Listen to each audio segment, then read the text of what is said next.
Hello there. Here I review movies, and today's film is Furiosa, a Mad Max Saga. It's a fantasy adventure film that continues the Mad Max franchise as the fifth film. In it, we see the origin story of the infamous Furiosa. George Miller and Nick Lathouris wrote the story, and George Miller directed the film. Anya Taylor-Joy stars as the lead, Furiosa. Chris Hemsworth plays the villain opposite her, Dr. Dementis, and Tom Burke appears as a new off-brand Max wannabe called Jack. As always, George Miller does not disappoint on the visual stage. This movie is filled to the brim with beautiful shots of the desert and insane car chases with next-level stunt work and fantastic CGI. Furiosa's colorful journey from the Green Place to Immortan Joe's Citadel is a harsh but cinematic experience that captures life in the wastelands perfectly. The violence is exceptionally brutal, the locations have weird dystopian designs to them, and the costume work is insane. They even have a few lovely callbacks to earlier films, especially the ending. Max would have been proud of Furiosa. The cast is also doing a great job with their roles. We get a level of madness and cultish personality from them that really highlights how far gone most humans are in this world.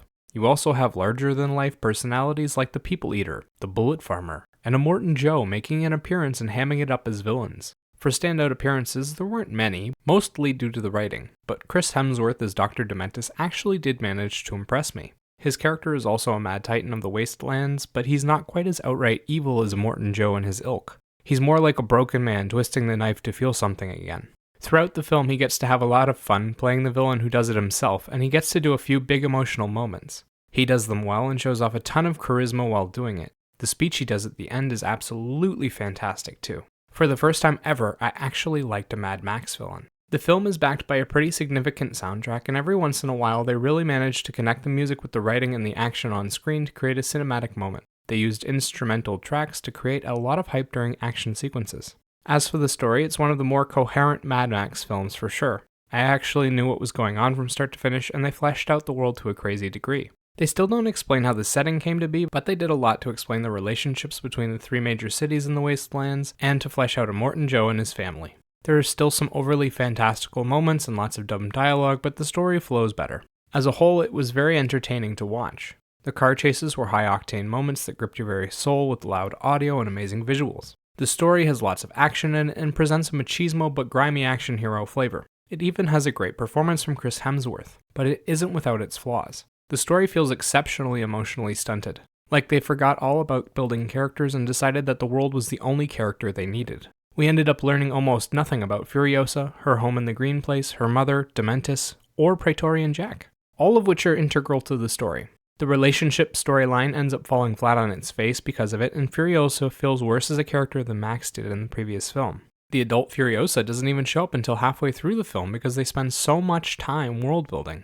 They also try to pack in so much that they don't have time to actually do any of the cool stuff they talk about. There's a whole 40-day war in the story that just doesn't get depicted at all. We see the two armies about to ride into battle and then poof, one side is gone. Talk about a major disappointment, and it wasn't the only time it happened.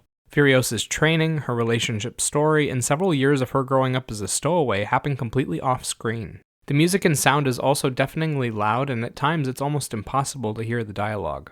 The actors end up screaming over the sound of engines revving, and it sounds awful. Thankfully, there isn't much dialogue, and most of it is poorly written. I'm 14 and this is deep quotes. You aren't missing much, but it's still a huge pet peeve of mine. Don't have dialogue if you can't hear it. Finally, for anyone familiar with the franchise, Furiosa relies quite heavily on the nostalgia factor. It treads over a lot of the same ground that Fury Road did and plays with a lot of the same characters. It doesn't add a whole lot to Furiosa's story either. Even the ending, as much as I enjoyed it, is a near carbon copy of the first film. This film is not trying anything new. Not even the stunt work was all that innovative. It was good, but it was just a lot of explosions and crashes. The most original things they had were all the different vehicles they designed for the wasteland. Personally, I enjoyed the film for its visual sequences and for the world building it did, but thought that the rest of the story was kind of meh. They boxed themselves in by making it a prequel to Fury Road and not giving themselves any time in between the movies. It made parts of the film highly predictable, but it still manages to be entertaining anyway. Nothing quite beats death races in the desert. As for a rating, I'd give this film a 7 out of 10. Remember, these are just my thoughts on the film. Let me know what you think in the comments below. Bye-bye.